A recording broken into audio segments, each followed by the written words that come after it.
নমস্কার, ভক্তি চ্যানেলের পক্ষ থেকে আপনাদের সবাইকে স্বাগত। আশা করি ভালো আছেন।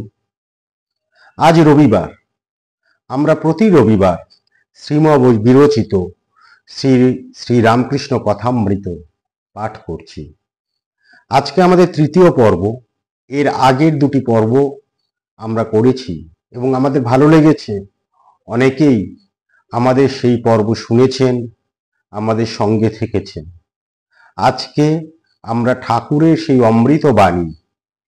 অমৃত বাণীর দুটি অধ্যায় বা দুটি পরিচ্ছেদ আমরা শুনব। দুটি পরিচ্ছেদে আমরা সেই অমৃত বাণী শুনব।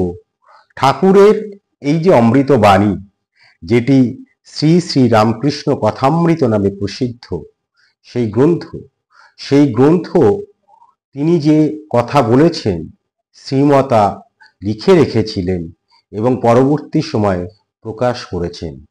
এবং এই শ্রীমর জন্য আমরা যে কি অমৃতের স্বাদ পেয়েছি, আমরা যারা এটি পাঠ করেছি বা পাঠ করি, যারা আমরা প্রত্যহ শুনি বা শোনাই, তাদের কাছে আমরা সত্যি সেই জন্য শ্রীমর কাছে আমরা কৃতজ্ঞ, তাকে শ্রদ্ধা, তাকে প্রণাম। ঠাকুরের এই কথা আমাদের জীবন দর্শন। যে কথাটা আগেও বলেছি, আজকেও বলছি, যে সবাই যে ঠাকুরের ভক্ত তা তো নয়। কেউ রয়েছেন আস্তিক, কেউ রয়েছেন নাস্তিক, কেউ রয়েছেন সাকার, কেউ নিরাকার। বিভিন্ন জন বিভিন্ন ধর্মমতে বিশ্বাসী। কিন্তু আমি বলবো যে প্রত্যেকে এই শ্রী শ্রী কথামৃত অনুধাবন করুন। এ কেবল ঈশ্বরের বাণী নয়, ঈশ্বরকে উদ্দেশ্য করে কথা নয়, এই কথা আমাদের জীবন দর্শনের কথা। আমরা যদি উপলব্ধি করতে পারি ঠাকুরের এই কথাগুলো, তাহলে আমাদের জীবনের মানেটা বদলে যায়, আমাদের জীবন অনেক উদার হয়ে যায়, আমাদের চলার পথ অনেক পরিচ্ছন্ন হয়ে যায়। আমরা জীবনে যখন চলতে থাকি তখন আমাদের বিভিন্ন বাধা আসে, কিন্তু তার কথা স্মরণ করলে, তার বাণী অনুধাবন করলে ভেবে দেখবেন সত্যি আমাদের সেই কণ্টকিত পথও পরিষ্কার হয়ে যায়। আসুন আর কথায় কথা না বাড়িয়ে আমরা আজকে শুরু করি তৃতীয় পরিচ্ছেদ। ঠাকুর শ্রীম বিরচিত এই শ্রী শ্রী রামকৃষ্ণ কথামৃতের তৃতীয় পরিচ্ছেদ, দ্বিতীয় দর্শন। অখণ্ড মণ্ডলাকারং ব্যাপ্তং যেন চরাচরম তৎপদং দর্শত্যং যেন তস্মৈ শ্রী গুরুবে নমঃ। অর্থাৎ এটি একটি গুরু প্রণাম মন্ত্র। শ্রীম এই গুরু প্রণাম মন্ত্রের দিয়ে শুরু করছেন তার তৃতীয় পরিচ্ছেদের দ্বিতীয় দর্শন। অর্থাৎ যিনি অখণ্ড মণ্ডলাকার স্বরূপে এই চরাচরে পরিব্যাপ্ত হয়ে পড়ে আছেন, সেই গুরুদেবকে প্রণাম করি। গুরুর প্রতি গভীর শ্রদ্ধা ও প্রণাম জানানো হয়েছে। এইখানে বলা হচ্ছে গুরুই আলো, আমাকে সেই আলো দিক গুরু। গুরু শিষ্য সংবাদ। এখানে আমি বলে রাখি, আমরা এটি পাঠ করতে করতে যে সকল অপরিচিত শব্দ, যে সকল স্থানের নাম এবং যে সকল ব্যক্তির নাম আমরা পাচ্ছি, তাদের পরিচয় আমরা দেওয়ার চেষ্টা করছি। ফলে এইটি পড়তে গিয়ে আমরা একটি গবেষণাও করেছি। শ্রী শ্রী রামকৃষ্ণ কথামৃতের উপর সেই গবেষণা সমৃদ্ধ একটি পাঠ আমরা করছি। গুরু শিষ্য সংবাদ। দ্বিতীয় দর্শন সকালবেলা 8টার সময়। ঠাকুর তখন কামাতে যাচ্ছেন। এখনো একটু শীত আছে, তাই তাহার গায়ে মেলস্কিনের র্যাপারের কিনারা সারু দিয়ে মোড়া। মাস্টারকে দেখিয়া বলিলেন, তুমি এসেছ? আচ্ছা, এখানে বসো। এই মেলস্কিনের র্যাপার আপনারা হয়তো অনেকেই জানেন, আবার অনেকেই হয়তো জানেন না। এখন এই সাদা মাটা মেলোস্কিন কাপড় আমরা দেখতে পাই না। গন্ধমূষিকের চামড়া দ্বারা এই পোশাক তৈরি করা হতো। মেলোস্কিন বলছে এই কারণে, মেলো অর্থাৎ ছুঁচো, ছুঁচোর ন্যায় ক্ষুদ্র জীবের অতি কোমল চামড়ার মতন এক প্রকার সুতোর কাপড়। এই হচ্ছে মিহি নরম, সেইটি হচ্ছে মেলোস্কিনের কাপড়। সে মেলোস্কিনের র্যাপার গায়ে দিয়ে ঠাকুর যখন কামাতে যাচ্ছেন, সেই সময় মাস্টারকে তিনি দেখলেন এবং খুব সরলভাবে, ঠাকুরের কথাবার্তা তো খুব সরল ছিল, যেটুকু আমরা শুনি, ঠাকুরকে যারা প্রত্যক্ষ করেছেন তাদের লেখা থেকে যেটুকু আমরা অনুধাবন করতে পারি এবং ঠাকুরের বাণী থেকেও আমরা যেগুলো বুঝি, সেটি হচ্ছে ঠাকুরের কথাবার্তা খুবই সাদামাটা ছিল এবং আশ্চর্য যে অবারিত দ্বার ছিল। যে কেউ, যে কোনো জাতের মানুষ, যে কোনো সম্প্রদায়ের মানুষ, যে কোনো শ্রেণীর মানুষ ঠাকুরের কাছে যেতে পারতেন। এ কথা দক্ষিণ পূর্ব বারান্দায় হইতেছিল। নাপিত উপস্থিত। সেই বারান্দায় ঠাকুর কামাইতে বসিলেন ও মাঝে মাঝে মাস্টারের সহিত কথা কহিতে লাগিলেন। গায়ে ঐরূপ র্যাপার, পায়ে চটি জুতা, সহাস্য বদন, কথা কহিবার সময় কেবল একটু তোতলা। শ্রী রামকৃষ্ণ মাস্টারের প্রতি, হ্যাঁ গা, তোমার বাড়ি কোথায়? মাস্টার, আজ্ঞা, কলিকাতায়। শ্রী রামকৃষ্ণ, এখানে কোথায় এসেছ? মাস্টার, এখানে বরাহনগরে বড় দিদির বাড়ি আসিয়াছি, ঈশান কবিরাজের বাটি। শ্রী রামকৃষ্ণ, ওহো, ঈশানের বাড়ি। এই রামকৃষ্ণর এই উত্তরে বা এই উক্তিতে আমরা বুঝতে পারি এই ঈশান কবিরাজকে ঠাকুর চিনতেন, ঠাকুর জানতেন। এই ঈশান কবিরাজ ঠাকুরের একান্ত অনুরাগী ছিলেন, অনুরাগী ভক্ত ছিলেন। বরাহনগরে তার বাড়ি ছিল। ইনি শ্রীমর বড় জামাইবাবু ছিলেন। মাস্টার তার বাড়ি থেকে ঠাকুরকে দর্শন করতে গিয়েছিলেন। কবিরাজি পদ্ধতিতে এই ঈশান কবিরাজ ঠাকুরের চিকিৎসা করতেন, আর ঠাকুরও তাকে কৃপা করেছিলেন। ঠাকুর তার বাড়িতে শুভাগমন করেছিলেন। এই গেল ঈশান কবিরাজের একটি ছোট পরিচয় আপনাদের কাছে রাখলাম। শ্রী রামকৃষ্ণ, ওহো, ঈশানের বাড়ি। এরপর শ্রী কেশবচন্দ্র সেন ও মার কাছে ঠাকুরের ক্রন্দন। দেখুন, এইটি যখন আমরা পড়ব পরবর্তী পর্যায়টা, তখন দেখতে পারবো ঠাকুর তার অনুগতদের কতটা স্নেহ করতেন, তাদের প্রত্যেকের খবরাখবর রাখতেন এবং সুস্থতা কামনা করতেন। আমরা কেশবচন্দ্র সেনের এই যে পর্যায়টা, এই যে পাঠটা আমরা যখন পড়ব, শ্রী কেশবচন্দ্র সেন ও মার কাছে ঠাকুরের ক্রন্দন, এখানটা আমরা বুঝতে পারবো আসল ঠাকুর ছিলেন এরকমই। শ্রী রামকৃষ্ণ, হ্যাঁ গা, কেশব কেমন আছে? বড় অসুখ হয়েছিল। মাস্টার, আমিও শুনেছিলাম বটে, এখন বোধ হয় ভালো আছেন। শ্রী রামকৃষ্ণ, আমি আবার কেশবের জন্য মার কাছে ডাব চিনি মেনেছিলাম। মার কাছে ডাব চিনি মেনেছিলেন মানে? কেশবচন্দ্র সেন সুস্থ হয়ে উঠলে মাকে তিনি মানত করেছিলেন ডাব চিনি দিয়ে পূজা দেবেন। সেই কথাই বলছেন, আমি আবার কেশবের জন্য মার কাছে ডাব চিনি মেনেছিলাম। শেষ রাতে ঘুম ভেঙে যেত, আর মার কাছে কাঁদতুম, বলতুম, মা, কেশবের অসুখ ভালো করে দাও। কেশব না থাকলে আমি কলকাতায় গেলে কার সঙ্গে কথা কব? তাই ডাব চিনি মেনেছিলাম। ভাবুন, ঠাকুর কতটা নরম মনের মানুষ, যে আমরা এগুলো পাঠ করলে আমরা দেখতে পাবো যে ঠাকুরের চরিত্রটাও কেমন ছিল।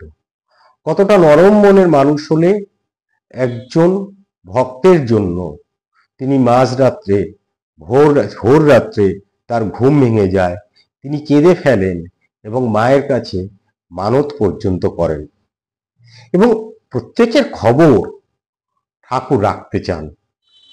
আমরা এর আগের দিন কুক সাহেবের পরিচয় দিয়েছি, কেশবচন্দ্র সেনেরও একটি ছোট পরিচয় দিয়েছি, সেই জোসেফ কুক সাহেবের পরিচয় দিয়েছি, আজকে আর নতুন করে দেব না, এরপরেই আসছে। হ্যাগা কুক সাহেব নাকি একজন এসেছে, সে নাকি লেকচার দিচ্ছে। আমাকে কেশব জাহাজে তুলে নিয়ে গিয়েছিল, কুক সাহেবও ছিল। মাস্টার আজ্ঞা, এইরকমই শুনেছিলেন বটে, কিন্তু আমি তার লেকচার শুনি নাই, আমি তার বিষয়ে বিশেষ জানি না। এরপরে আমরা যেটি আসছি, গৃহস্থ ও পিতার কর্তব্য।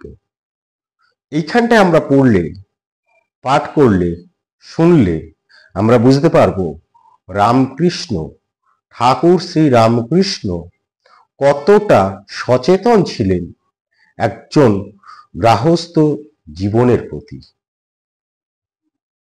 তিনি যে কেবল বলতেন যে তুমি মাকে ডাকো, তিনি ত্যাগের কথা বলতেন না, তিনি বলতেন গৃহের কথাও বলতেন, এবং প্রত্যেকের আলাদা আলাদা দায়িত্ব রয়েছে সেইটা তিনি স্মরণও করে দিতেন, প্রয়োজন হলে তিরস্কারও করতেন।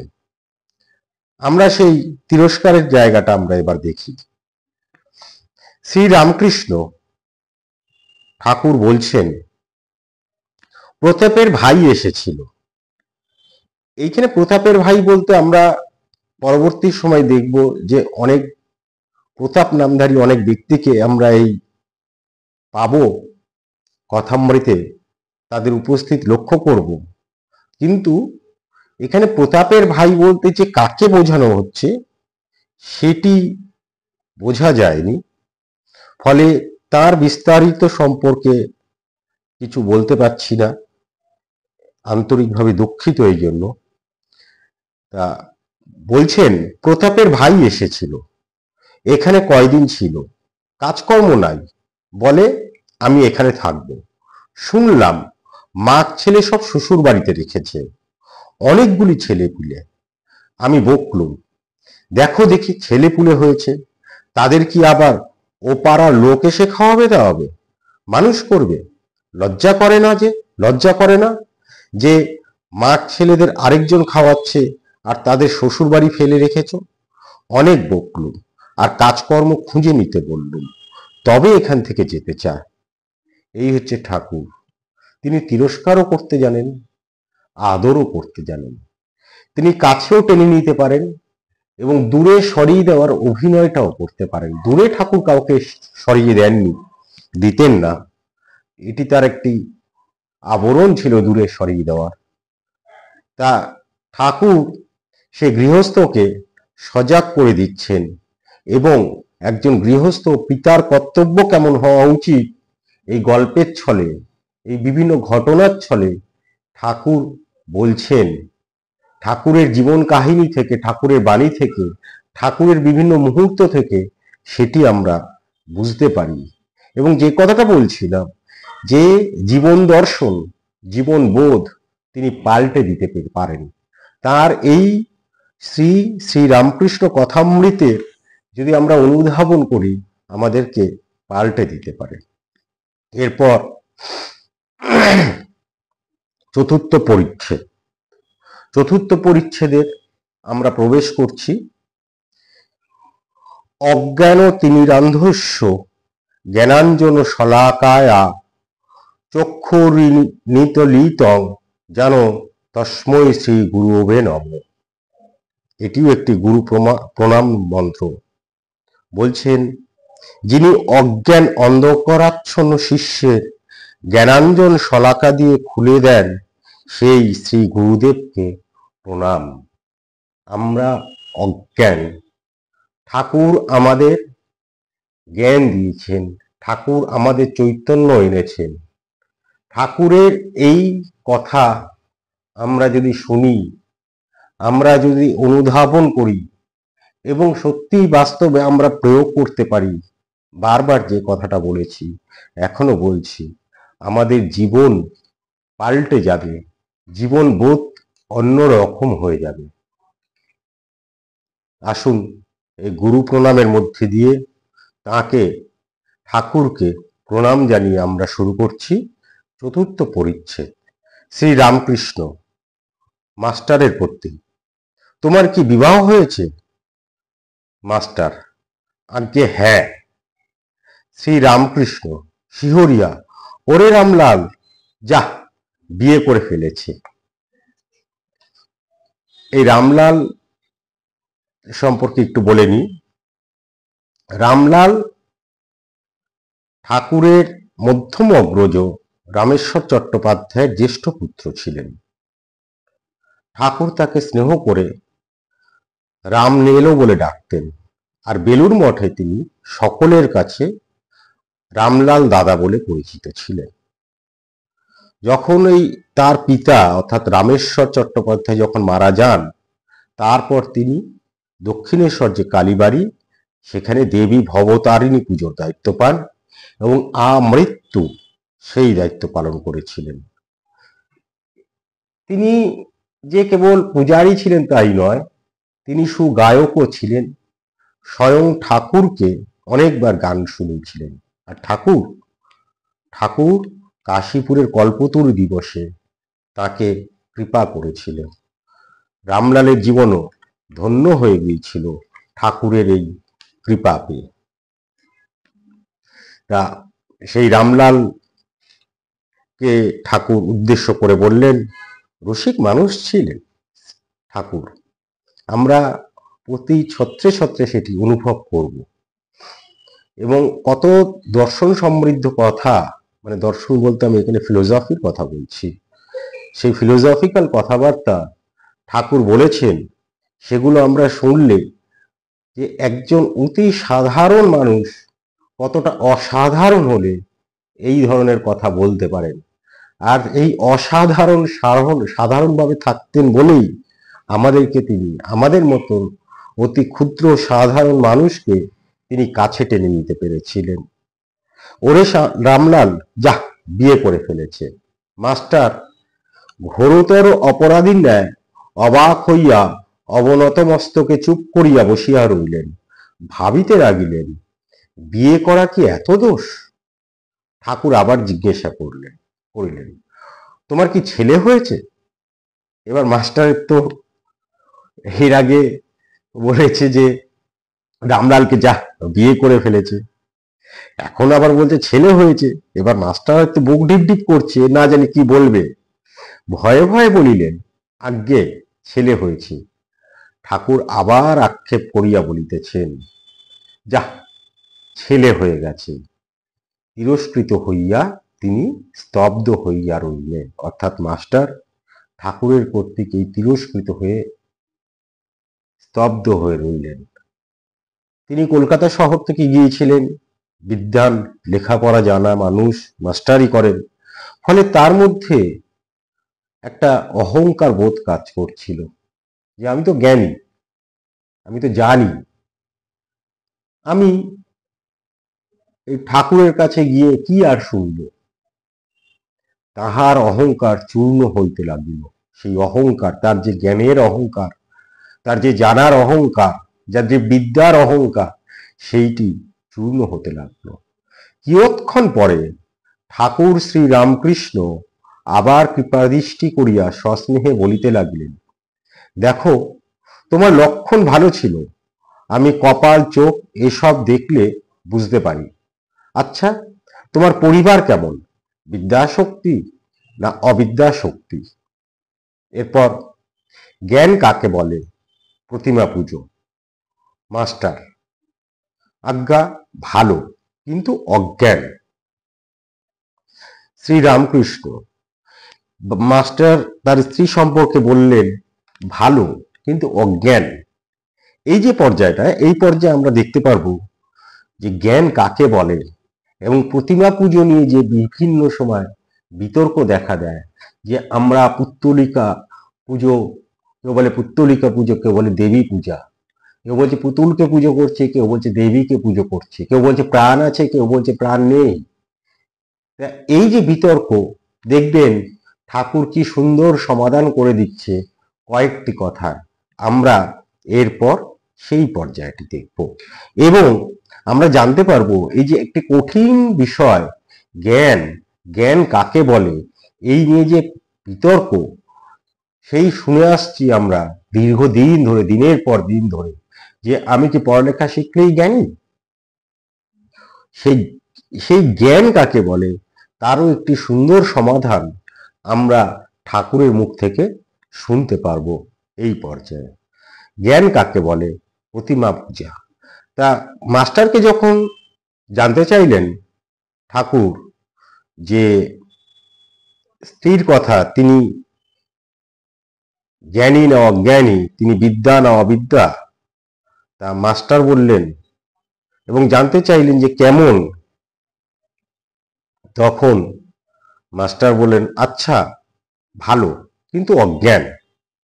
ঠাকুর তখন বিরক্ত হয়ে গেলেন, আর তুমি জ্ঞানী? তিনি জ্ঞান কাহাকে বলে, অজ্ঞান কাহাকে বলে এখনো জানেন না। এখনো পর্যন্ত জানিতেন যে লেখাপড়া শিখেলে ও বই পড়িতে পারিলে জ্ঞান হয়, এই ভ্রম পরে দূর হইয়াছিল। তখন শুনিলেন যে ঈশ্বরকে জানার নাম জ্ঞান, ঈশ্বরকে না জানার নামই অজ্ঞান। ঠাকুর বলিলেন, তুমি কি জ্ঞানী? মাস্টারের অহংকারে আবার বিশেষ আঘাত লাগিল। এই যে কলকাতার মানুষ, তাদের মধ্যে একটা প্রবণতা আছে, তখন ছিল, এখনো আছে, একটু লেখাপড়া জানা মানুষ, তাদের মধ্যে একটা অহংকার আছে যে আমি জ্ঞানী।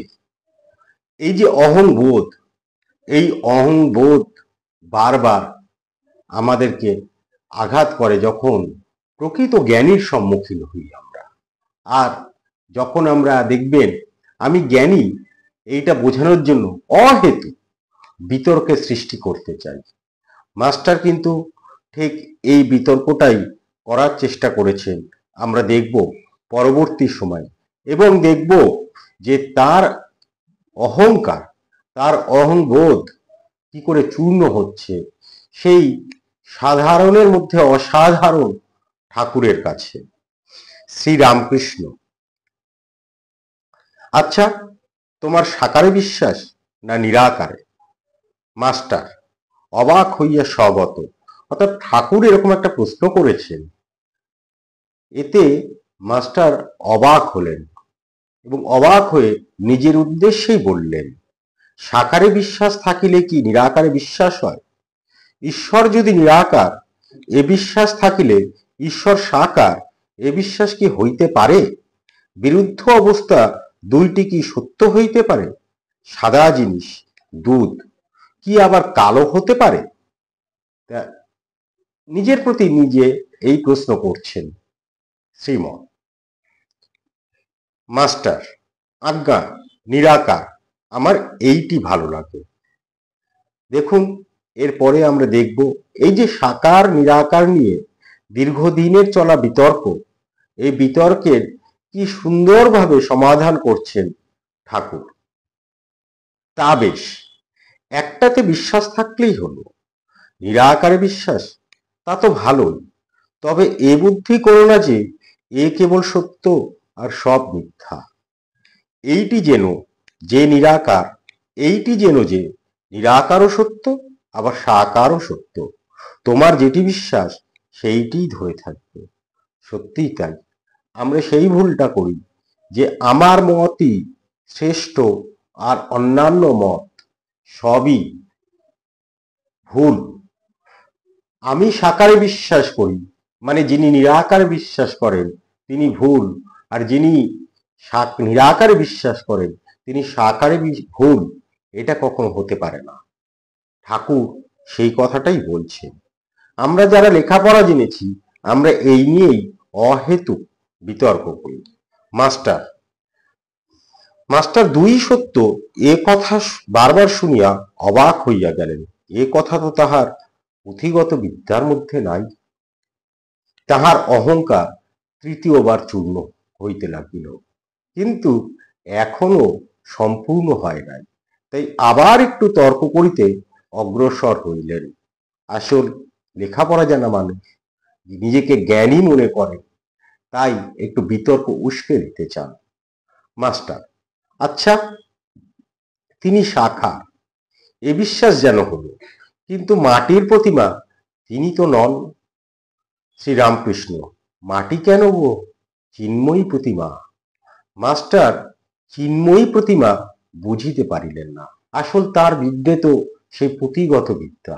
পুঁথিগত বিদ্যেকে আঁকড়ে ধরেই তো তিনি নিজেকে জ্ঞানী মনে করছেন। তাই যখন ঠাকুর বললেন যে চিন্ময়ী প্রতিমা, তিনি বুঝতে পারলেন না। বলিলেন, আচ্ছা, যারা মাটির প্রতিমা পুজো করে তাদের তো বুঝিয়ে দেওয়া উচিত যে মাটির প্রতিমা ঈশ্বর নন, আর প্রতিমার সম্মুখে ঈশ্বরকে উদ্দেশ্য করে পূজা করা উচিত। লেকচার ও ঠাকুর রামকৃষ্ণ। এরপর দেখুন, একটা ঠাকুর বিরক্ত হয়ে যাবে, কারণ তিনি দেখতে পারবেন যে কলকাতার আরেকবার চোখে আঙুল দিয়ে দেখাবেন যে যারা জ্ঞানী, অজ্ঞান অথচ জ্ঞানী বলে নিজেদেরকে, পুঁথিগত বিদ্যায় যারা নিজেদেরকে জ্ঞানী ভাবেন, আসলে তারা কেবল লেকচারই দেয়। সেইটি ঠাকুর বিরক্ত হয়ে বলছেন, তোমাদের কলকাতার লোকের ওই এক, কেবল লেকচার দেওয়া আর বুঝিয়ে দেওয়া। আপনাকে কে বোঝায় তার ঠিক নাই, তুমি বুঝাবার কে? যার জগৎ তিনি বোঝাবেন। কি সুন্দর কথা তিনি বলবেন। দেখুন এর পরবর্তী পর্যায়ে, যিনি এই জগৎ করেছেন, চন্দ্র সূর্য মানুষ জীবজন্তু করেছেন, জীবজন্তুদের খাবার উপায় পালন করবার জন্য মা বাপ করেছেন, মা বাপের স্নেহ করেছেন, তিনি বুঝাবেন। তিনি এত উপায় করেছেন, আর এ উপায় করবেন না? যদি বুঝবার দরকার হয় তিনিই বুঝাবেন। তিনি তো অন্তর্যামী। যদি ওই মাটির প্রতিমা পুজো করাতে কিছু ভুল হয়ে থাকে, তিনি কি জানেন না তাকেই ডাকা হচ্ছে? তিনি ওই পূজাতেই সন্তুষ্ট। তোমার ওই জন্য মাথা ব্যথা কেন? তুমি নিজের যত জ্ঞান হয়, ভক্তি হয়, তার চেষ্টা করো। সত্যিই তাই। আমাদের এই অহেতুক বিতর্কে না গিয়ে, অহেতুক লেকচার না দিয়ে, কেবল নিজের যাতে জ্ঞান হয়, নিজের যাতে ভক্তি হয়, তারই চেষ্টা করা উচিত। আর এই কথা শোনার পর এইবার তাহার অহংকার বোধ এখানে একেবারে চূর্ণ হইল। এখানে তাহার বলতে শ্রীম নিজের কথা বলছেন, যে তার অহংকার, যে অহংবোধ তার মধ্যে ছিল, সেটি একেবারে চূর্ণ হয়ে গেল। তিনি ভাবিতে লাগিলেন, অর্থাৎ শ্রীম ভাবিতে লাগিলেন, উনি যা বলেছেন তা তো ঠিক, আমার বুঝাতে যাবার কি দরকার? আমি কি ঈশ্বরকে জেনেছি? না, আমার তার উপর ভক্তি হয়েছে। আপনি শুনতে পায় না, শঙ্করাকে ডাকে। এটি একটি বহুল প্রচলিত প্রবাদ আমাদের বাংলায়। আমাদের বাংলা সাহিত্যে এরকম প্রচুর প্রবাদ রয়েছে, যা আমাদের সাহিত্যকে সমৃদ্ধ করেছে। সেরকমই একটি প্রবাদ, আপনি শুনতে পায় না, শঙ্করাকে ডাকে। প্রবাদ প্রবচন এটি একটি। জানি না, শুনি না, পরকে বুঝাতে যাওয়া বড়ই লজ্জার কথা ও হীনবুদ্ধির কাজ। এ কি অঙ্কশাস্ত্র, না ইতিহাস, না সাহিত্য যে পরকে বুঝাবো? এ যে ঈশ্বর তত্ত্ব। উনি যা বলছেন মনে বেশ লেগেছে। সত্যিই তাই। আপনি বা আমরা অঙ্কশাস্ত্র বোঝাতে পারি, আমরা ইতিহাস বোঝাতে পারি, আমরা সাহিত্য বোঝাতে পারি, আমরা বিজ্ঞান বোঝাতে পারি, কিন্তু ঈশ্বর তত্ত্ব কিন্তু উপলব্ধি করতে হয়, অনুভব করতে হয়। যদি আমি শাস্ত্র পাঠের অবশ্যই প্রয়োজন আছে, কিন্তু আমাদের উপনিষদে বলা আছে, এর আগে যখন আমরা উপনিষদ পাঠ করছিলাম, ঈশোপনিষদে বলাই আছে যে ব্যক্তি শাস্ত্রজ্ঞ বলে নিজেকে মনে করে কিন্তু তা অনুধাবন করে না, তার কোনো জ্ঞানই হয় না, তার কোনো জ্ঞানই নেই। অর্থাৎ আমরা শাস্ত্র পড়তে পারি, কিন্তু ঈশ্বর তত্ত্ব তা উপলব্ধি করতে হয়, তা আত্মস্থ করতে হয়। তা সেই কথাই উনি বলছেন যে এই যে ঈশ্বর তত্ত্ব উনি যা বলেছেন মনে বেশ লাগছে। ঠাকুরের সহিত তাহার এই প্রথম ও শেষ তর্ক। এরপর কিন্তু এই ঠাকুর তাকে যেভাবে জব্দ করেছে এবং যে কঠিন কঠিন বিষয় জানি বহু তর্ক বিতর্ক চলতে পারে তার সুন্দরভাবে সমাধান করে দিয়েছে। এরপর ঠাকুরের জীবিত কালে তিনি আর কখনো ঠাকুরের সম্মুখীনে বিতর্ক তৈরি করেন। এই হচ্ছে তার প্রথম এবং শেষ তর্ক। শ্রী রামকৃষ্ণ, তুমি মাটির প্রতিমা পূজা বলছিলে, যদি মাটিরই হয় সে পূজাতে প্রয়োজন আছে। নানা রকম পূজা ঈশ্বরই আয়োজন করেছে, যার জগৎ তিনি এইসব করেছেন অধিকারী ভেবে। যার যা পেটে সয় মা সেই রূপ খাবার বন্দোবস্ত করেন। এই যে মূর্তি পূজা নিয়ে এত বিতর্ক, এই মূর্তি পূজা যারা পুজোতে বিশ্বাস করেন তারা অনেকেই মূর্তি পূজা বিশ্বাস করেন না। অনেকেই আছেন যারা মূর্তিতে পূজা বিশ্বাস করেন না। অনেক বিখ্যাত বিখ্যাত মানুষদেরও আমরা দেখেছি, ব্রাহ্ম সমাজে দেখেছি আমরা, যে তারা মূর্তিতে বিশ্বাস করেন না। কিন্তু ঠাকুর তারও একটি সহজ সমাধান করে দিচ্ছেন। তিনি খুব সহজভাবে, তিনি আসলে কোনো বিতর্ককে লম্বা করে নিয়ে যেতে চাইতেন না। শুধু শুধু তিনি সেই তাত্ত্বিক তর্কের মধ্যে তিনি যেতেন না। তিনি, আমরা এই রামকৃষ্ণ কথামৃততে দেখব, যার ফিলোসফিটাই ছিল এরকম যে সহজভাবে সহজভাবে সহজ কথাটা বোঝাও, সহজভাবে সহজ কথাটা বলো। যে তিনি বলছেন যে ঈশ্বর তো রয়েছেন, এবার ঈশ্বর চাইছেন বলেই আমি প্রতিমা পুজো করছি। যদি মাটিরই হয় সে পুজোতে প্রয়োজন আছে। নানা রকম পূজা ঈশ্বরই আয়োজন করেছেন। আসলে আমি তো কিছু করছি না, যা করছেন তো ঈশ্বর করছেন। যার জগৎ তিনি এসব করছেন অধিকারী ভেদে। যার যা পেটে সয় মা সেই রূপ খাবার বন্দোবস্ত করেন। এবং আমরা দেখব এই যে কথাগুলো বলতেন এবং এরপরে তিনি সুন্দর সুন্দর উপমা দিতেন, সুন্দর সুন্দর গল্প বলতেন, আখ্যান বিবৃতি করতেন, যেখানে তিনি তার যে কথা সেই কথাকে আরো সহজ করে দিতেন। একেবারে আমাদের ভাষায়, মাটির ভাষায় ঠাকুর কথা বলতেন। এরপরেই তিনি বলছেন, এক মার 5 ছেলে, বাড়িতে মাছ এসেছে। মা মাছের নানা রকম ব্যঞ্জন করেছে, যার যা পেটে সয়। কারোর জন্য মাছের পোলোয়া, কারোর জন্য মাছের অম্বল, মাছের চচ্চড়ি, মাছ ভাজা, এসব করেছেন। যেটি যার ভালো লাগে সেটি তার, যার পেটে সয়। বুঝলে মাস্টার? আজ্ঞে হ্যাঁ। তা এখানেই শেষ হচ্ছে 4র্থ পরিচ্ছেদ। এই 4র্থ পরিচ্ছেদ পর্যন্ত আজকে আমরা পাঠ করলাম। ইচ্ছে হয় একদিনে আরো পাঠ করি, কিন্তু এই যে প্ল্যাটফর্ম, ইউটিউব প্ল্যাটফর্মে যেখানে আমরা পাঠ করছি, তা সেখানে দীর্ঘ পাঠের পরিসর থাকলেও সময় অভাব। কেননা আপনারা কাজে, বিভিন্ন কাজে ব্যস্ততার মধ্যে দিয়ে আপনারা একটু সময় বের করে এই পাঠ শুনছেন, আর এতে আমাদের ভালো লাগছে। আমরা যেমন সমৃদ্ধ হচ্ছি, হয়তো আপনাদের এই শোনার মধ্যে দিয়ে আপনারাও কিছুটা অর্জন করতে পারছেন। সেই জন্য আমরা খুব ছোট ছোট করে পাঠ করছি। আপনাদের দীর্ঘক্ষণ, আপনারা যদি একটা জায়গায় বসে শুনতেন যখন আমাদের মহারাজরা বলেন, তখন সেইটা একটা দীর্ঘক্ষণ চলতে পারে।